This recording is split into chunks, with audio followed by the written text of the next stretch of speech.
the Neon Confidential podcast. Is this thing on?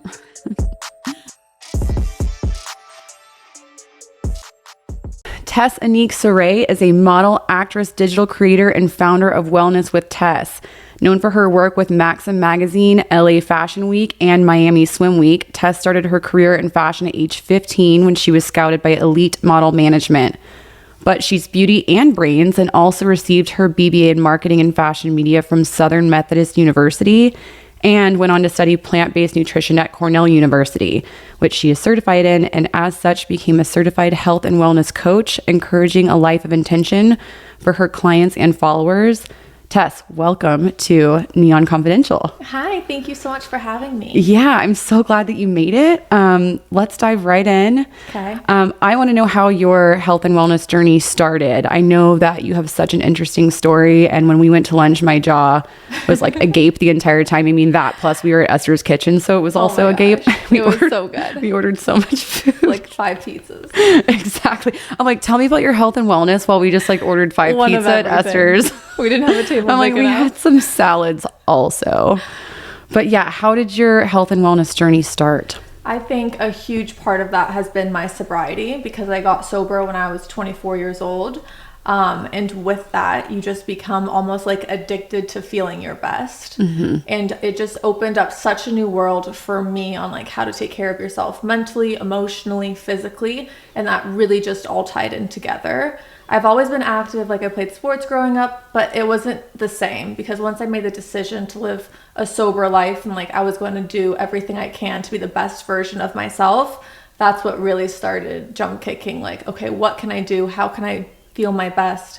Is there something that I'm missing? And it just really opened this whole new world for me, which I've just absolutely loved. Mm-hmm. And so you felt like when you got sober that like you had more mental clarity and like that kind of just like jump started everything? It's crazy because it took about 6 months for me to physically see the difference on my body. Wow. Like I feel like I woke up after 6 months of sobriety and I saw that like my face was not bloated. I just felt like someone had pricked me with a pin and like all the bloat and puffiness went away. Wow. But it took 6 months, and I was still like going to the gym and being active and going on hikes, and always eating healthy.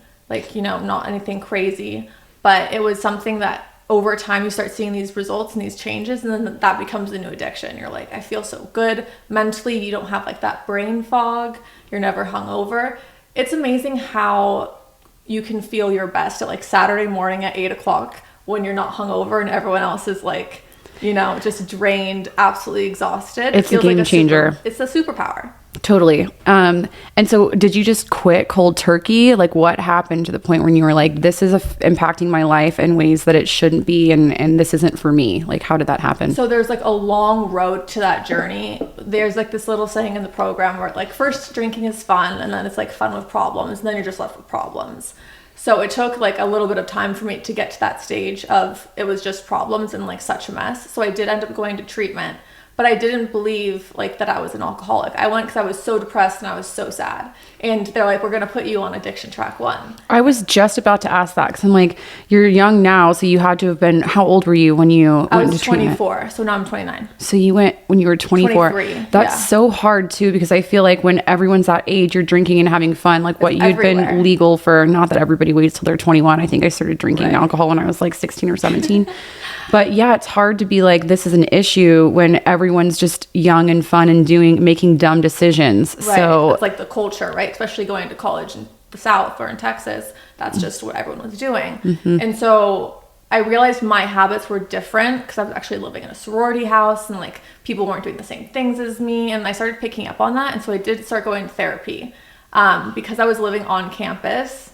The school actually mandated that I had to go to therapy and drug and alcohol counseling. No way. So they can do that if you live on their campus. Because you got in like trouble first? Well, or not trouble. They were just concerned because, you know, you're in a sorority house with like 45 other girls and they see what's happening. And then there's like a house mom and she's concerned. And so it's like when you're the outlier, it becomes very obvious. Wow. And I was going through a lot of turmoil in my personal life with my family, my extended family. So that just felt like a very isolating time for me. But it took like 6 more months, and then I graduated and moved to LA. And then of course it was like 0 to 100 really quick. And then 6 months later I ended up in treatment.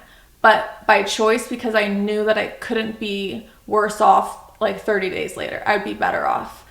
And so it almost made me like excited to go, which is like a really weird thing. I'm pretty sure like the guy who was picking me up from the airport to bring me to treatment, they have like a driver service, and I'm pretty sure he thought I was like still high or something because he's like, why are you so happy? I'm like, well, there's no way I'm leaving here worse than I'm coming in. I love that. So you like already went in with a positive like mindset. I can't get worse than this. I'm like, I feel so awful. But I didn't even correlate it to drinking or using. Do you know what I mean? Yeah. Like you just thought maybe like the drinking and drug use or whatever was a coping mechanism for the issues that were already happening. And it probably was, but you probably were more focused on like the depression as like a byproduct, not like the addiction as a byproduct. Exactly. That's a great way to put it. And I was so, I was like, everyone around me is doing it. And so when I went there, I went for what I thought was like trauma, depression, and anxiety, right? And then they give me like a whole rap sheet of things. And like, we're going to put you on addiction track 1. And this was a wonderful treatment center, you know, one of the best in the country. And I'm like, you guys have no idea what you're talking about. I'm like, if I'm in like an addict, that means that you have to get every other 20 something in LA. And they're like, well, we're not really worried about them. We're worried about you. And so that was kind of like a very jarring reality, but it took me almost a year, a little shy of a year, for me to actually believe that myself. Was there like a point, or did someone say something when you were like, oh shit, I have a problem? I realized when life got hard again and my like coping mechanisms were the exact same, that was the truth. Right. That I was like, when life got hard, when shit hit the fan, when something bad happened, then I went for the exact same thing. Like, how do I get a quick fix to make myself feel better? And that's when I was like, oh shit, you know, like this is actually the truth. Was it an inpatient yeah, it was facility? 30 days in Arizona.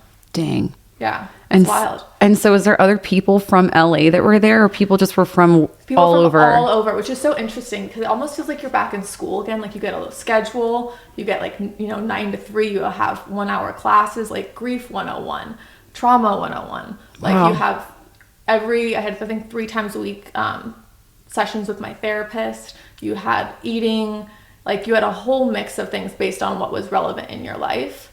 And you meet just so many interesting people and their stories, which is just like, it's crazy. I wish everyone could experience it because it's so interesting. That's what I was going to say. Like, would you recommend like rehab? Obviously, it's not like a vacation or something. You're like, everyone should go to rehab, because that was kind of the case for a little bit. Like when all the celebrities were going, it became this like something that was like in, but it doesn't matter. It's like, if you need help, like you would recommend that. Like you'd think a 30-day, I mean, I'm sure everyone's different, but like that was life-changing for you. I learned so much. I learned more in those 30 days than I have ever in my like academic, you know, career in regards to who I was as a person. And they never teach you that. They never teach you how to communicate effectively, or like how to, you know, truly handle your emotions, or like how to solve a problem. Totally. They don't teach you that. That's totally right. Which is like, by the grace of God, like programs like AA that are totally free, or like NA, whatever program that you might find yourself fitting into,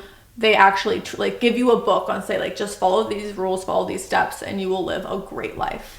And you found that to be accurate. 100%. It's crazy. So what are some of the things that were in there? Because I find that too, like I am a problem solver. My brain is just wired that way. Like if there's something wrong, I want to fix it. And I have like 3 different solutions and like a choose your own adventure thing for like issues. But that's just how my brain works. So when other people are stuck, or they, again, like turn to things that are, I don't have an addictive personality.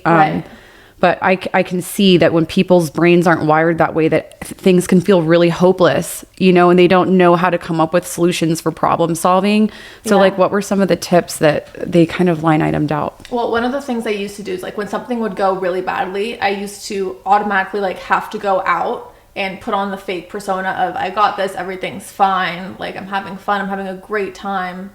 It's all, you know, peaches, ponies, and rainbows. That was like my go-to. I could make it look like I was never struggling. So being able to like voice my truth and just say like, I'm actually not okay right now. I need some time. And speaking about things that are important to me and like facing them head on. Because basically what I've learned is like the only way through is through. Right? You can't cut corners. It's like if you're in it, you're in it. And you just kind of got to put your head down, do the work, and go through it. Yep. And so that's become a vital part of my recovery now, my active recovery. So if that's something like talking to my therapist, going on a meeting, being of service, doing things, I find when you're not in so tune with yourself, like me, and you're able to help other people, helps me get out of that headspace of, oh shit, right, when something happens. That's true, because I feel like most people that have issues, like what you'd look at depression as is something's wrong, and then people kind of like recede into themselves. Exactly. Not that the adverse is a way of coping with it too, where you're just like distracting yourself. Totally. You know? And I could do both. Like I could be totally reclusive, or I'd be like reclusive but out. You know, I'd be like, I find new friends and just like go out with them, people that didn't know anything about me. I wouldn't have to explain myself. But like they just wanted to have fun and hang out and party all night. And so it was like, great, new friends. They don't know anything about me. This takes the heat off and I'm still out. So then when you got left rehab, so 30 days, and then you're in Arizona, and then you get zapped back into LA. So there's different ways they do it. But the route that I did was this thing called basically sober living and IOP, which is intensive outpatient, which is basically like you're still going to quote unquote rehab or treatment during the day, but then you're going back home either to like sober living or your arrangements wherever you live at night. So it's like you're kind of progressing back into real life. And so I ended up doing, I think, sober living for 2 weeks. And then I ended up doing like intensive outpatient for 6 months, which is just a lot of therapy, essentially. I had never really done therapy. And then you're also doing group therapy, individual like so many different kinds. Love therapy, by the way. All the kinds. Like EMDR, like they're giving you everything. What's EMDR? With the light to see like, the memories that kind of come back. Whoa. Yeah. And was that like effective for you? I've never done that before. That one, not so much. But there are so many different types that work really well for other people. It's just kind of like a personal, you got to try them all, you know, and see maybe one works better for you than another one. And so I never had the opportunity to take like a chunk of my life and be like, I'm going to focus this time to myself and figuring out what makes me tick. Why am I this way? And kind of breaking it back down. There's a lot of learning, but there's also a lot of unlearning, like unlearning your bad habits and, you know, things that you might be carrying on from previous generations. Our parents do the best we can, but they also only know what they know. That's right. So I feel like now especially there's so much learning, especially for our generation, of people just being more cognizant and more aware of, they want to know who they are. Yeah. And I can see that shift happening in society, like in general also. Right. But yeah, I think that's like the main thing, right? Our parents just fuck us up and they don't know that they're doing that because it's the only way that they know. Right. So it's like really breaking that cycle. And I do believe the only way of doing that is going to therapy. And doing the work yourself.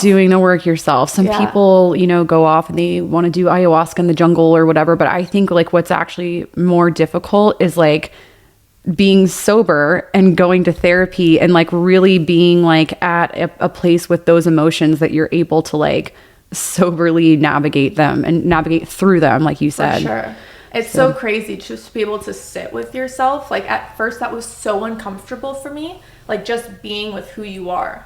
That concept was just so crazy and something I couldn't ever wrap my head around. I mean, especially in places like LA or Vegas where everyone's just like go and like drinking is normal. It probably was very like the juxtaposition of just like sitting and being still is like very scary for a lot of people. Because when we first moved from LA to Vegas, I was like, my husband's also sober. I was like, why do two sober people need to live here? Right? I had no idea that Las Vegas could also be other things besides the strip. Because anytime I'd come here, I don't even think I saw outside, right? You're just like in casinos and bars, restaurants, clubs, whatever. And that was my perception of it, but I couldn't have been more wrong. So how did you and your husband, Sheldon, meet? So we actually did meet in treatment, which is such a crazy way to meet someone because we were just friends, but he was in the same process group as me. And we had like quote unquote classes like grief group and addiction.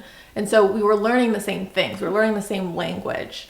And we had found out that we had mutual friends in other cities because he had played hockey in every city that I had lived in North America. Oh my God. So we knew people in Dallas and he had been in New Jersey. I was in New York. And then he retired in Anaheim and I'm from Newport. So it's like we kind of geographically have been in the same places. Crazy. Which is wild. So it was like, you know, we kind of like had that connection right off the bat. And we both had our own avenues to sobriety. We just met in treatment and then I think 6 months later we reconnected, and when that happened we were able to really get to know each other like one-on-one on a personal level, and also end up actually both getting sober around the same time independently, but then coming together, which Right. is crazy. Like, I wonder if like how often that happens where people meet in treatment, because it's almost like you have a built-in like support person also, but then you're probably also not like focused on meeting somebody in rehab. Like, you're really Right. probably focused on yourself. I so mean, nothing happened in treatment. It's crazy because there's like men's and women's dorms. You know what I mean? Like, I was in the girl dorm. It's like you have these things called rasks, which are people that like follow you around like from class to class. Oh my like, God. Just to make sure that everyone's like safe and everything's fine. You know, because you're dealing with kind of a lot of like high risk, quote unquote, people. Got it. And so they just want to make sure everything's fine. But it's like you're a camp counselor babysitting you. Like, people are around 24/7. They know where you are. You check in at every class. You check out. There's no questions of where you are. Everyone knows where you are at every single hour of the day. And so it's been crazy to be on that journey with him, because we met at rock bottom. And so to have that growth together and individually has been crazy. But I know it's something like I could not do without, and I know how important for me it is to have a sober relationship. Like, I could never date a normal person, you know what I mean? Totally. Like, what, am I going to go out to Omnia at 2 a.m? Well, absolutely not. Right. And so to have someone on that same brainwave as you is just so nice. I think that in general too, like, I've even been I went on like one date with somebody who's sober, and like, you know, I have an alcoholic father, and so it's important for me that someone like doesn't abuse alcohol, but also like I'm in PR, and there's just drinks and there's things that are like, you're super social. Yeah. And I want somebody who's just responsible with alcohol. So there's like, I think there's a fine line for everyone for like what works best for you. So that makes sense that you needed somebody sober. And that's so wild that y'all met in rehab. I know. It was honestly like, I always say it to him, it's like God's gift, because we would have never met and our worlds would have never collided otherwise. But it's just been such a blessing to be able to have that. And like you said, it's like when you know what you need, it just works. It just works. Yeah. And so you guys connected 6 weeks later, and y'all were living in 2 different cities. 6 months later. Yeah. 6 months. So he was in between Vegas and Idaho. He had a summer house there. I was still in LA, living there all the time. And then he invited me to come visit him in Idaho. I think it was like Labor Day weekend. And so I went up there, still just friends. We were friends, like solid friends, for like 9-10 months before anything happened. Wow. Like, he was my ride or die best friend. Wow. Just because we had both gone through such intense stuff. Definitely. And so that really brings you together. And then trying to navigate that with sobriety is crazy. He ended up moving back to LA, and we went to 90 meetings in 90 days together, which is crazy. So he would literally pick me up from my apartment.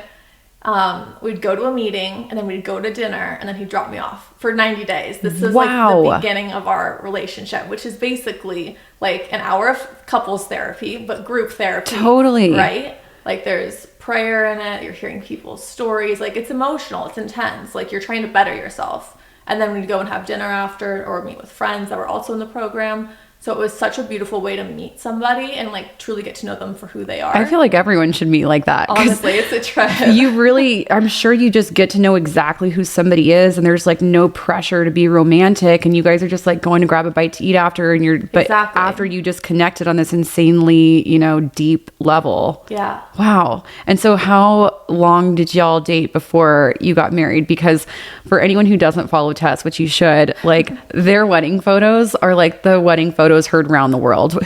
What was it was the cover of which magazine? It was in Brides. In Brides magazine. Of course it was. Like, literally all, like, the aisle is the most gorgeous aisle I've ever seen. Were they like white? They were like long stem white roses? It was crazy. It was unbelievable. It was what was crazy is that the weekend that I went up to Idaho for the first time to reconnect with him was Labor Day weekend. It was the weekend after. And we ended up getting married 4 years to that weekend. That's a good amount of time too. Yeah. Like, you guys were sure. Life. Right. There was like so much life that happened in between those 4 years, because he had been married previously, and of course he has 2 kids that are 15 and 18. So there's a lot of responsibility. It's not just like, hey, I want to hang out with you, like, let's have fun, right? Totally. It's like there's a lot of responsibility that comes with that, and there's been a lot of growth. But for us to get to that point, we had to go through so many hoops and so many barriers. And it just kind of proved that we were just so much stronger together. And so it was such an easy decision. But that wedding weekend was something that was so much fun for both of us, because it was just like the absolute best weekend with all of our closest friends, and I want to do it again. That's so, and you don't really hear that very often. Like, people that get married are like, I don't even remember the ceremony, or I don't even remember the rehearsal dinner. I don't even remember the reception, because I feel like you want so much for it to be perfect. And there's like so many people that are talking to you and just repeating the same thing. Oh my God, you look so beautiful. So like, what are some of the things that you feel like caused you to be the perfect day? Like, you were just not stressed at all. Okay, so we did things so unconventionally. I'm actually so happy you asked me this. Me too. This is like my most passionate thing for women that are about to get married or whatever. Let's hear it. We got married, the two of us, on a Wednesday at the Little White Chapel in Vegas for $45. So cute. He wore a Hawaiian shirt. I wore a white mini dress, little veil, took his old GTO. Unreal. And then went and got sushi after, and like he carried me home, like, you know, in the little like steps. What's that thing called? I know what you're talking about. Yeah. When you're like the olden days. Yes. You get through the archway. Right. Or whatever. And so we did that, and we had the whole night to ourselves. So that felt so special. So it was just you two. No witnesses. I mean, like, besides at the Little White Chapel, they had the Elvis there. Or something. Yeah. I think Elvis was too late for him. He had been home already. But it was just the two of us, and so that felt so special. Wow. Because it was just, you know, him and I. I can see that. It like takes the pressure off of the big day, because off. you're like, we're already married. Also, right, when you are going to say your vows to someone, it's like so nerve-wracking. And so it's just the two of us in the car. Like, it literally took 10 minutes. We never got out of the car. We did the drive-through. Like, I've waited longer at In-N-Out for a burger. And this was $45. And it was just the best, because we had that moment and that whole evening to ourselves. We got sushi after, and then, like, you know, walked around the casino, played some cards. It was just so fun. And so I often feel like weddings, especially wedding weekends, when you're bringing 80 people into, you know, to town, it often gets put into like the production. Like, this is a show. We're putting on an event. And so to have that moment just be about like the two of you, 10 out of 10 recommend. Okay. Like, unreal. So first thing that everyone needs to do, in the Las Vegas Convention and Visitors Authority is going to love this, because we're just being like, everyone come get married in Vegas before your actual ceremony day, because it takes the pressure out. So then what else did you guys do that was not as conventional? Nixed every single wedding faux pas theory that they say. I had no bridesmaids. I had no bachelorette party. He didn't have a bachelor party. We had no first dance, which some people are like, what? But we had like a country concert the night before. We had a kind of like a show with our friends. And so it was something that we wanted. That was enough dancing. We were dancing for 3 hours. So another thing that we did that was kind of super unconventional about our wedding was that we didn't have bachelor or bachelorette parties. A lot of people like love that. That's just not who we are at this stage of our lives. So it was totally unnecessary for us. We didn't even talk about it. We just both didn't have them. It was something that we like had. I had zero desire to ever. I'm just like not that kind of girl. Another thing was no bridesmaids or groomsmen. Like, we didn't really have a wedding party. We did. My sister was my maid of honor, like the one to help me with the bouquet and stuff. And he had his best friend that was holding the rings. And so we also, as you saw, like our wedding aisle, we had everyone face almost like a runway, face each other. Right. And then it was just the two of us standing at the end. When I had seen an image of that, like a wedding like that in Italy, but it was all these white carnations. But it was, never seen like seating like that. And I said, I need to do this. Like, I gasped when I saw it. And so that singular photo became the inspo pic. But I knew I wanted white roses because I've always been obsessed with them. Me too. But yeah, it was just striking, like all those things that came together. And also like talking about the bachelorette parties, it's like, can we just stop? Like, and also too, like no bridesmaids or groomsmen, people's feelings get hurt, like period. So much. Right. Like, who do you invite? Who do you not invite? People have kids that can't, and also all my friends live all over. I don't just have friends like in Vegas. Like, I have friends in LA, New York, Dallas, like Florida, everywhere, Europe. So it's like, there's no way to make that work. And did you guys do a first look or not? So we got ready together. We just totally mixed every single wedding thing. Because we were already married, right? Right. So this was a really special weekend for us. That pulls all of the nerve wracking, because like Gone. that would be what I would be so nervous about, because again, I'm like, when I'm saying that I like travel for my birthday because I don't want Right. everyone staring, that's how it is, like, and everyone's so focused about how the guy's gonna react when he sees you for the first time. Is he crying? Is he not crying? Oh my god! And then everyone everyone's- break up. He's not crying. Like, it's just so much, Right. Yes, I love that. So we had a Friday night welcome party, super chill barbecue at a friend's house that they so willingly and graciously hosted for us. Saturday I had my bridal shower during the day. It was the only time I was going to have everyone around. It was the only really like bridey thing I did. And all the guys played golf. So it was like great, worked out wonderful. And then that night we had the country concert and rehearsal dinner that everyone was invited to. Cool. Unreal barbecue food, one giant long table for 80 people. What country concert was it? Our friend Dirks was amazing. Dirks Bentley? Dirks Oh my god, I Bentley. had the biggest crush on him when I was Did little. you? Yeah, his little curly and his hair. He wife- doesn't have his curly hair anymore, right? He's a mountain man. He has still got curly hair a little bit, but he graciously performed acoustic set with some of the guys in his band Holy for our shit. wedding. So we danced the whole night. Had like my Versace dress on from the 90s and my cowboy boots. Like, it was so fun. It's such a vibe. It's such a vibe. And so, but we danced for 3 hours. Like, who could dance more than that? Like, that's a lot of dancing. And so then we had a Sunday day wedding, 12 o'clock. We had a little bit of the church service included in our wedding ceremony. And then we had a 1 o'clock brunch. It was over by 5. We had a cake and then it was done as the sun was setting. And then everyone went home. That's great. Unbelievable. So because the party was the night before, The day, everyone left after the ceremony. the next ceremony day. and the brunch. That's great. So it was a Sunday brunch. We had, which is my favorite food. They have unbelievable Totally. food. Right. And then we had cake, and then the whole thing wrapped at like 5:30. So some people, it was a Sunday, so some people had to go back to work. Some people had to go home. Some people played golf in their suits. Like, we went Naturally. back and we watched. It was the first day of the NFL season. And so I knew a lot of guys were going to be very unhappy that I had a wedding on a Sunday. And so we went down to the lake club after. Everyone changed into their sweatpants, the people that were still there. So maybe 30 out of the 80 of us.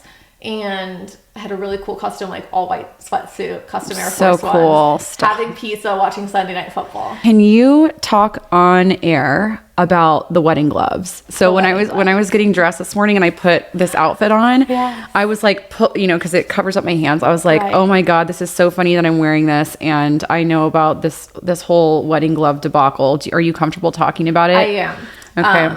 And you don't have to call the brand out. Like, Okay. I just think there aren't enough conversations around intellectual property of influencers who work with brands. And so I just think this is like a platform to talk about what that looks like and like the boundaries that are around that. Yeah, it's such a great point because there, I think, are no boundaries, which is like, it's the Wild West, especially when it comes to influencers and brand affiliations, especially when you have things like a wedding, because it's so personal to you, but then it becomes also like a business if it's like a successful or a big viral moment. Do you know what I mean? Mm-hmm. And so our wedding, because it was so unique to us, it drew a lot of attention in that regard. And we had like Mindy Weiss, who's the absolute legend of legends, plan our wedding. And so between like all of these things and very unique details, it kind of blew up on like Instagram and TikTok. And I had a lot of people all of a sudden sending me my wedding gloves. Like, I don't even have followers on TikTok. I'm like not a TikToker. Describe what the wedding gloves looked like. The wedding gloves, I had known that I wanted for Sunday brunch. I was going to wear my Gali Le Havre, my custom dress, and I wanted these gloves that were going to have our vows embroidered on them. So on one hand, it has like to have and to hold, and the other has to love and to cherish. But I wanted it to be fingerless, so you can see the ring, obviously, details. Makes sense. But that was your idea. Yeah, I had it sketched. Right. And I was like, I need to find someone that can do this, because Gali Le Havre, who I asked originally, they're unbelievable. They don't do embroidery on their tool. It's a separate entity. And also with COVID, this was like the height of COVID. They were in Europe. It was just a lot of like logistical nightmare to try to figure that out. So I was like, okay, I wonder if I can find someone that could do that for me. So I go on Etsy, which was like my number one place for my wedding. I loved helping small businesses. We used a lot of them throughout our wedding. And I found a girl that did gloves, but they were not really wedding gloves. Some of them were like opera length, but I could tell that she knew what she was doing. They were based in the UK. And so I had asked her, I sent her a picture and I said, this is what I'm looking to do. Do you think this is possible that you could help me fulfill this? And so we went back and forth about maybe like 3 or 4 months with different prototypes on how she was making them, because they were making them by hand, so it takes, you know, a long time. What kind of font did we want? I want all uppercase, not lowercase, not like first letter uppercase. Like I need it to look even. And so we had finally, I saw the gloves after the 3rd or 4th prototype. I'm like, that's it, that's the one, done. Like I had paid for them and everything, but she had an Etsy shop. So I said, please don't like use anything, because we have an exclusive with the magazine. Like we're keeping everything very hush hush. And were you willing to give her, like, were you going to say like, or these are custom Etsy gloves, and like give her a shout out, or like? Yeah, I was totally like, I love being able to help small businesses and tell them who they were and all this. And most of the time they want to work with you, right? They're like, this is great. Like you brought us so many eyes. Yeah. Like page. You're going to be in, it was Brides magazine. Brides. Yeah. So it was like an exclusive with Brides, and it was on their Instagram, which is a couple million followers. Like for the bridal community, that was like a really large publication. For sure. And then of course, like Mindy was reposting, and we had the Collective View, which is like the most amazing portrait. Oh my gosh, I can't say that portrait. Word. Portrait. Yeah. And so he was taking all these unreal photos of us, and those images to me are so special, because the gloves, like I had that vision in my head, and I knew I needed to see it come to real life. Right, like came to life. I finally found them to real life. And then I found out, you know, the second I think our publication was put live, that she was selling the gloves, which she was calling the Tess gloves, which is great. Like, thanks for that, I guess.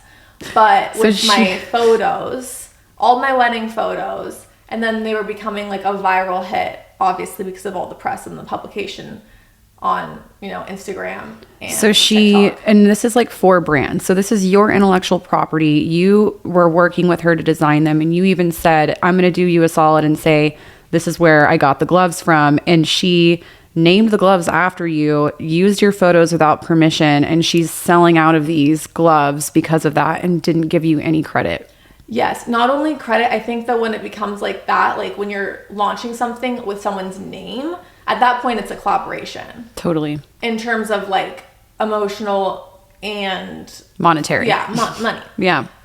But when she just kind of took it all under her wing and said, like, we never discussed a collaboration, like this is all, like you had nothing to do with this, and kind of took it all on her own, that was like very off-putting to me, especially since she didn't even have like, I think, an Instagram account at that time. It was just on Etsy. Like it was a small little shop out of like countryside England. Wow. And now when you go to like her bio, it's like the OG Vow gloves, and they're viral on TikTok and all these views. And I think our wedding got like 10 million views on TikTok, 10 million views on Instagram. The gloves are there. People ask me about them all the time. And then I have people send me messages being like, I just bought your gloves. Like they're for my special day. I'm so excited. They're so gorgeous. Thank you so much. And it's like, I just say, like, I'm so happy for you. You're going to look beautiful. Like, I hope you have the best day. But they think I have something to do with it, and I don't. That's really big of you. And, you know, because it's like, just don't be a piece of shit human. Like, it's just so hard, because it's like we talked about. I actually reached out to you, like, I'm like, what do I do? Mm-hmm. It would cost me more time, energy, and money to fight something, to maybe break even, or, you know, but it's like all that energy could be focused on something else. That's right. And like we talked about that too, but it's like the headaches and emotional turmoil that come with a lawsuit, like you said, it's like just not worth it. And you know, I am a believer that most people that do things like that without any thought, like their karmic, you know, lesson, it's going to come back somehow. We don't know how, but right. So wasn't Sheldon on a reality show? He was. Okay. And were you ever on the reality show with him? No. Okay. What show was it? It was Wags LA. Oh, right. That was his past life. That was before he was sober. Okay. So, and like, have you guys gotten any other offers to do any reality TV? Oh my goodness, no. I don't even think I'd ever, even if I had an offer of like $1 billion, I wouldn't even tell him about it. Because it's just like, his experience was not the most positive. And we're such private people in the way. Also, we don't do anything exciting.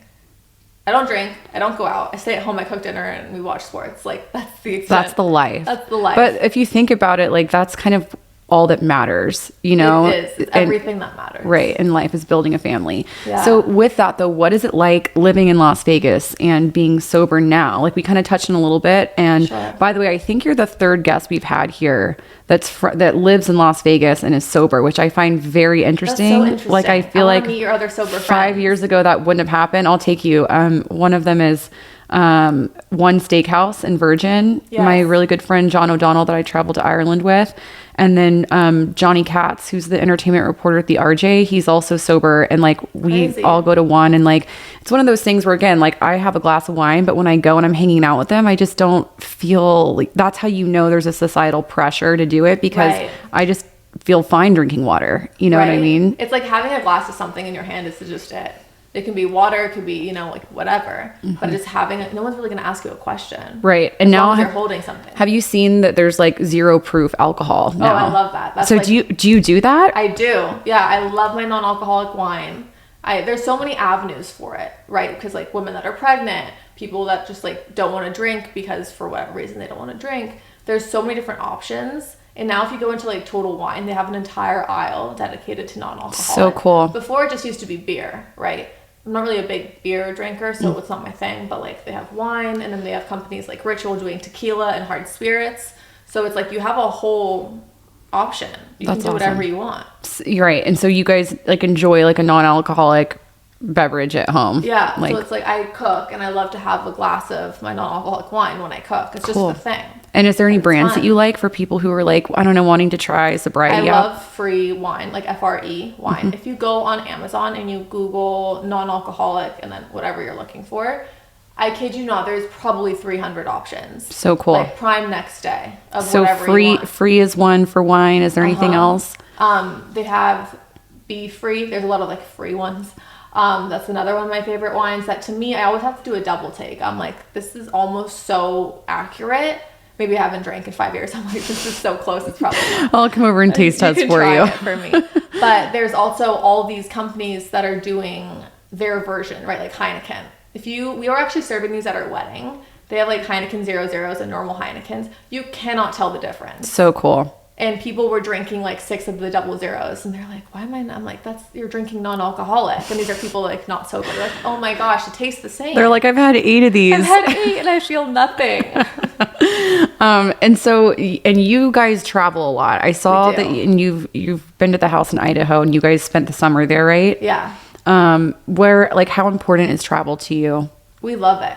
Sheldon always traveled, from his job all across North America and Canada. So he's like very well traveled here. My family being, from Germany, my extended family is all in Europe. I'm first generation American. So I grew up being like 2 years old on 14-hour flights. Like that's just what I remember and what I know. So that's just part of who I am. I just know traveling back and forth, like that's it. So we love traveling. I think it's our favorite thing to do together because you don't need to drink. Do you know what I mean? Yeah. When you're around everything that's new, everything's exciting. And that's one of the things, and I think I took this first trip on Thanksgiving and I must have been like 24 years old, but I went to Thailand and I did Yacht Week and like I had no idea what I was getting myself into, but it was just like everybody was getting hammered. And like I said, like I come from, a household where alcohol was abused and like, and I would wake up and feel really guilty and shitty because I'm like, what? Look how beautiful this place is, and there's people on this boat that aren't gonna remember shit about this trip, and so like I think it was probably the third day where I was like, that's it, like, and it was just people that were, I was 24 or 23 or something, and I can't remember, but I was the only person that was like, no, I need a break. But yeah, so what's your favorite place that you've been to? We went to Belize this past year, which was unbelievable. Unbelievable? You better believe it. They love that. But one of our friends is like starting this development down there, and as a wedding gift, he invited us and said we could bring like one of our couple friends. And it was in the stage of pre-development. So it was basically like they had a few parts of the island developed, but it was a private island with 4 friends. Unreal. And we had like like when you go on a safari, those crazy tents that they have set up for you, but there's like a full bed and AC and the shower and that kind of stuff. Unreal. So we had those on the beach. It was the craziest experience. It was so fun. I know your pictures looked just epic. I felt like Beyonce for 3 days. I'm like, is this how she feels every day? This Just is like your own private island. Yeah, it was a crazy experience. Is it developed now? Like, They're starting to can normal develop it. people go? They think it's going to be done, I think, 1.5 to 2 years. Cool. But it's actually going to be the first overwater bungalows in North America. So you don't have to go to like Bali or Bora Bora, right? It's like a little bit closer, which will be really exciting. Did they use you for like marketing photos or anything? Because No, they didn't even have social media or their website yet. It's Stop. so pre-development. So you did, was it Miami Swim Week? I've done that so many times. I love Miami Swim Week. Oh my God. And Yeah. so talk about what that experience is like. Do you still get nervous? How many times have you done it? I think last year is my 5th year. Oh my God. You still get nervous? No, not nervous. Love doing it sober. More tiring sober, obviously. So you've done it not sober before. I was working, yeah, exactly.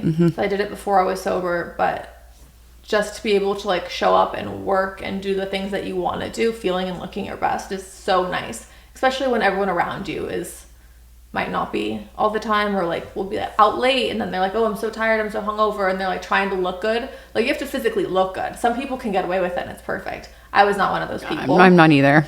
I did not wake up to it was rough. Yeah. And so it's nice to be able to feel your best going into that. And what swimwear line has been what swimwear line do you like the most that you've worked for? I love like Beach Bunny. They're classic. They're Miami brand. And so being in Miami for, 6 or 7 days, you're not just doing shows, you're working with brands, you're doing collaborations, you're going to events like the Sports Illustrated and Maxim events. So there are always these big things tightened to like 6 or 7 days. Wow. So it's like go, go, go, go, go. And then you're like, okay, I'm good for like 6 months. Totally. You know? Yeah, that sounds like it sounds like Vegas. I mean, Miami's a little bit like Vegas, and that can be very exhausting. What was it like when you, when they told you you're going to be in Maxim? Like what did that process look like? How was that for you? That was actually a crazy process because I'm very much like in belief of like, if you want something, go get it kind of a thing. Totally. And so this was during COVID when no one was leaving their house. This was like stage 1 COVID when we just stayed at home and no one did anything remotely exciting. And so I had always wanted to work with Maxim, and I wanted to do a shoot that had to be outside because of COVID. There was not doing any indoor shoots. And this was like the 4th or 5th month. So I was getting angsty. I was like, I need to do something. I'm losing my mind. And so I had wanted to do the idea of like bringing a gym in the middle of the desert, like, on the drive to LA from Vegas. And I was like, if you did an outdoor shoot here, but it looked like it was a gym, but you're in the middle of the desert, that could be pretty cool. So I hired everyone, got the people that I want to work with, the photographer, hair, makeup, stylist, whole 9 yards. And I was like, I want to do the shoot. Everyone loved the concept. And I was like, I want to pitch it to Maxim. So we did. That's so cool. That's what I was just thinking. I'm like, wait, you can pick your own concept, but like for this, you pitched it. I picked it. So I directed it. I did it all. I knew exactly the vision that I wanted to do. And so I put it all together and then pitched it to Maxim. And of course, everyone at that point was so content hungry because no one had content, because no one was doing anything. So that was also the shift that I saw, that instead of typically like my agency would be like, hey, you're going to this studio shooting for this brand on this day, right? XYZ. Now it was, hey, this brand wants to know if they can send you their products directly to shoot from home that they can use on their social media. Because it was such a different time for like the fashion industry. It wasn't, it was like directly brand to consumer through social media. Right. And so I think a lot of creators got to take a lot more power into their hands. And so that was super interesting to see because I saw that firsthand with Maxim. Mm-hmm. And what do you do? And this is actually like, I asked people on Instagram, like what they'd want me to ask. And this was my next question anyway, is like tips for staying red carpet ready all the time. But I imagine that can translate to a shoot. Like, is there anything that you do to get ready for a big shoot like that or a big red carpet event? I definitely do. Okay. So I have like my normal routine, which is like, I go to a lymphatic like once a month. Right. We had Rena on the podcast. She's the best. My witch sorcerer friend. See, exactly. It's a thing. Mm-hmm. And I always like work out. Obviously I don't drink, so I'm not like worried about being, XYZ.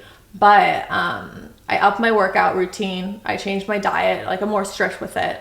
And up my water intake. And then see Rena, the holy grail of She's the best. Like, she's unbelievable. And that was actually, I think is that our most downloaded episode? Do you remember? Yeah, Raina's is, because I mean, every time I do the before and afters, people are like, okay, how many sessions was this? I'm like, it was one session. Like, what surgery did you get? I'm like, are you kidding me? Because it does look like that. It's like inches. It's crazy. So my experience with lymphatics started back, like, because I knew it in LA. People were doing this all the time there. I found an amazing girl from Brazil who knew what she was doing. The first time I met her, she like didn't speak English. Now her name is Rebecca. Now she's doing like Hailey Bieber, the Kardashians. She does everyone. I've seen her on Instagram. So I met her the first week she moved from Brazil to LA. Wow. Like now she's like fluent in English, thriving business. Like I'm so happy for her because she accomplished like exactly what she wanted to. That's so cool. And when I was looking in Vegas, I'm like, I wonder if I can find some place like this here, because when you move, you have to find all your people again. And then all of a sudden I see like Raina. I'm like, oh, this girl's good. I see her before and afters. I'm like, it looks like she knows what she's doing. Totally. So the very first time that I met Raina, she was still working out of her house. She was like in a transition time. This was 3 years ago. And I was like, okay, this is a little weird. But she was so good, and her results were like addicting, right? Where you're like, I have to come back because I feel so good. Like detox, you feel better. You don't feel as sluggish. Like I just feel like if I went in as a 5, I come out feeling like a 9 or a 10. You know what I mean? It feels so good.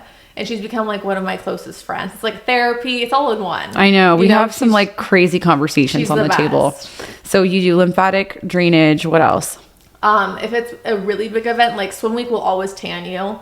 Either the day before or the morning of a show. And so like bikinis, there's a lot going on. What kind of self tanner do they use? No, spray tans. Spray tans. Yeah. And they're spraying you like in all the girls in a show. So everyone's like the same color, you know, sometimes there's a lot of variation. And so the designers will obviously kind of pick that and work with the people that they know and that they love.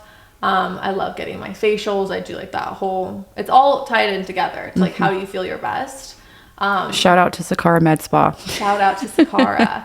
And then working out, you know, my trainer, Kevin, that it just gets way amplified. If I have like a big shoot or something, you know, I train 6 days a week. Totally. And the workouts are different. And so what's your morning routine like? Like what do you eat on a daily basis? Are there any like vitamins or supplements you can't live without? So I'm definitely like an early bird. I could wake up at like 6, 7 o'clock any hour or any day of the week, no matter how late I stay up. I also love being at home, but staying up late and like being creative or like watching movies and stuff. Like that's my happy time. My husband's asleep. I have the whole house. Like I can, you know, do things that. It sounds like we have the same circadian rhythm, because I'm like that too. It's like I'll be up until like 1 or 2 o'clock in the morning, and then I still get up at 7 for work. Like for just 6 hours of sleep is okay. No alarm ever needed. Exactly.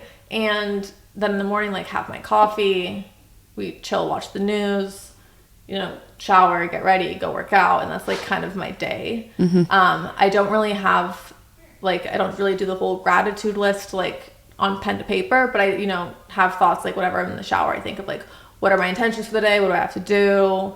What are things that I'm like grateful for, and just like a quick 1, 2, 3, you know? It makes such a big difference. It does. And like, I mean, I still do the gratitude journal, and this morning actually I was filling mine out, and it's like on this day 4 years ago, and it was my gratitude journal that's how long I've been doing it. Oh my gosh. So you're like a OG. For sure. Journal. And like, and it was that when I found out there was an app, it was a game changer. And I actually like emailed all my employees, and I was like, for every person that downloads this, because it's like $5 a month, I'm like, I'll pay for the app, and then you also get like a $50 Starbucks gift card, you know, just to like encourage people to do it. Yeah. And a crazy story is like this kid, I won't say his name, but he was working for me, and like he was just going through it. Like he ended up quitting because he had just some mental things happening, like just depression and anxiety and everything. He texted me, I think it was probably 6 months ago, and he's like, so imagine it's like 4 years later, and he's like, hey, like I just, you know, wanted to reach out and let you know that I finally, like 4 years later, downloaded the 5-minute journal app that you were trying to make me download. And it took 30 days, but I see such a big difference. And my anxiety, I was crying. Like, I'm like, thank you so much for texting me. But like, it's so crazy how big of a difference it makes to just list out 3 things that like you are grateful for. And then also the next prompt is like 3 things that you're going to do to make your day great. Yes. Because it programs your mind to be like, I get to do those things, not like I have to do those things. Yes. And that's then the game changer. It's the game changer. And then the app too, you're able to upload a photo of the day, and it makes you, as you go through your day, it makes you start looking for things that you wouldn't normally like you're grateful for. So it's mine's usually like when I'm on a walk with Zena and I'm like outside, or just something cool that happens throughout the day. So I love that you do that. Mm-hmm. Yeah, they actually do that at treatment. When you wake up, you have like your intention of the day. So you say like, my intention, you set 3 things, whatever they are, and then at night, like, I'm grateful for. And so like that's kind of just how I like start and cap my day. Mm-hmm. And you feel like that makes just a positive impact on the rest of your day. It does. Well, like it gets you organized, so you know like what. I'm a very productive person, so it's like I like to know what's happening. I'm a Virgo, I'm German. It's just like type A as it gets. And so that to me, like, it really sets my structure up, and I'm a person that needs structure. And then at the end, I'm like, okay, I've done all the things I need to do. Here's what happened. Here's what I'm grateful for. And I just feel like it really rounds out your days into being more well-rounded. Totally. And then what are some like, what is your like, do you do like celery juice, or what kind of like vitamins and supplements do you like? I do the celery juice, although I've never found a juicer that's just like easy to clean, not stressful. You know what I mean? It's always just so much. And so I love celery juice, love smoothies, like huge smoothie girl. But in terms of like supplements and stuff, I don't really have too many, just because I told you this, right? We're trying to like expand our family. And so we have a whole nother side of like, CoQ10, multivitamins, like all this fertility based stuff. That's just like so targeted towards that I really just try to be as like wholesome as possible everywhere else, because it can be so overwhelming, that small portion of it. I guess with any like supplements in general, it's so easy to like go in GNC and be like, wow, I need one of everything. Totally. Like, I'm sick, I don't have all these things. Do you know what I mean? That you feel like there's so many options, you're almost overwhelmed by it. I do that like mind-body connection thing too when I'm like working out. Like if you're targeting a certain muscle group, they say that you're supposed to think about the muscle group that you're working on, and that will like help make the connection. Yes. And so I'll do that. And this sounds so silly, but in the mornings, if I'm taking my vitamins, I will ask Alexa what the benefits of like what I'm putting into my body are. That's so smart. And it just like, I'm like, okay, great. Like that's really cool. That's going to help my like cognitive memory function or whatever. Right. Just to like, it almost like reinforces that you're doing something good for yourself. Otherwise it just seems like you kind of like have to do it, Right. So. Otherwise, I feel like when you're passionate about something and you're interested into why like your body's working a certain way, or like if it could be working better, then you want to know all the little things to go with it, right? And then it makes taking them more enjoyable, because you know why or what the benefit is. Mm-hmm. And so what about your like the Wellness with Tess thing? Are there like food programs and things that you do? So I typically work with people one-on-one that are trying, actually work with like a lot of young girls that are trying to figure out like the sobriety balance, because it's so hard being like 19 or 20 living on your own in a city like New York or LA. Like you want to be with friends, but you don't want everything to revolve around alcohol. Like how do you fit in and how does that work? So that's a really tricky balance, especially since when you are young and in a city, everything is centered around alcohol for the most part. And so it's like such a hard place to be, I think. So what are some like tips around that like circumvent that? Or is it more of just like focusing on like what is happening for you on the inside? I think a big part of me, because I need community, some type of like feeling like where I belong, is finding people like working out, finding classes or things of that nature that is not centered around drinking, going out, partying, or something like that you'd be passionate in. Like when I was younger, how many extracurricular activities did you do? A ton. Like everything. And then when we're adults, we don't do anything And anymore. That's such a good tip. And that's what like, I was a cheerleader growing up, and like I was very good at it. It made me happy. Right. And so I posted on my Instagram, like, does anyone know of like any good like adult tumbling gyms? And I would go with you 100%. Really? I would. All my skills came back really quick. But this woman reached out. She's like, you do realize we're like in the Cirque capital of the world. Right. Like there's acrobatic gyms everywhere. I'm like, right. I didn't even think about that. I was just Googling like cheerleading gyms, and it's like, or going to a golf lesson and things like that. Right. Like that's so funny. And I just now made that connection, but I did those things when I was doing Sober October. Isn't that crazy? You find things that like bring you joy, that fill up your time, and that just makes you feel better anyways. So again, when I got sober, I learned a lot of new skills, golf being one of them. Never swung a golf club in my life, even though it can be centered around drinking. people at tournaments and stuff. It's not something that you have to do. It's Right. not something professionally that's done. So it's been so fun to learn something new, be outside, have a great time. And so those are what I encourage like younger girls to do the same thing. Yeah, those are really good tips. And I feel like everybody, it's like, what are the things that made you happy when you were a kid? When you were That's a kid. what it's all about. It's like going back to when you were like a kid, what brought you joy. Mm-hmm. And that's also like why I will start writing too, because I'm like, that was another thing. Yes. And that's changed so much because you used to like write down in a journal, but now we have computers. So it's just like updating, that process with like what happens when you're older, It's a thing. I still write pen to paper sometimes. Yeah, that can feel really like therapeutic. It really is. And it's like some people are like, well, how do I start this off? And so actually one of my girlfriends, Gala, has like writing prompts that she like just posted, and they're like wild. Wow. Like just things that'll just start you off. Like, how did this thing make me feel? Or today I feel like, and then it just kind of just goes from there. So yeah, that's great. Yeah. That's what I do. I do pen to paper when I'm going through something. I need to work through it because my mind works so much faster than anything else that I know that I need to like slow down and really know how I feel about something before I go like 0 to 100. People don't do that enough. They don't like process through what's happening. Like we kind of full circle now, because we talked about that at the beginning of the conversation, but I feel like there's so many things that people can distract themselves with, sober or not, that just really focusing on what's happening for you. It's like adults don't do that enough these days, Just to like go back to sitting with yourself and your thoughts. It can be a daunting thing. Exactly. Yeah. Okay, so tell everybody where they can find you. Basically, Instagram, Twitter, anything at Tess Annique is my handle for all of the above. And my website, which is tessannique.com. Perfect. This was such an enlightening, fun conversation. I think you've got, so much. I know I missed you too. This is like our catch up time with headphones on, but thank you so much for coming on. This is going to be a great segment. Love you.